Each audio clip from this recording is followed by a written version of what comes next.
नमस्ते दोस्तों, राधे राधे, जय शिव गुरु की। हम दिव्या अपन मम्मी जोड़े स्वागत करते हैं रोलों के चैनल गीता लोकगीत पे।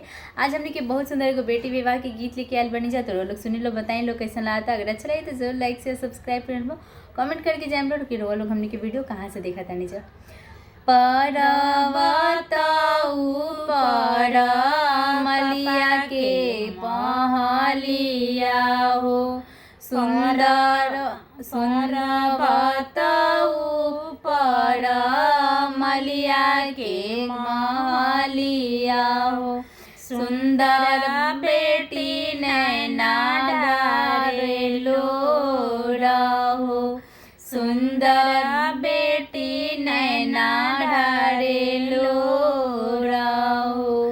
कैसे के पापा हो जैब दोसर नसावा हो, कोई नाही लहू के हमारा हो।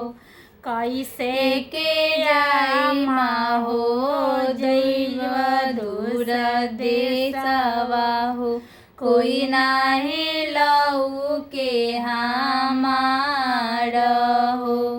केकरा के बोलब हो, केकरा से बतियाईब, केकरा से दुखावा सुने सहे। सासू से बोलिया बेटी, ननद से बतियाईहा हो, प्रभु जी से दुखावा सने सहो।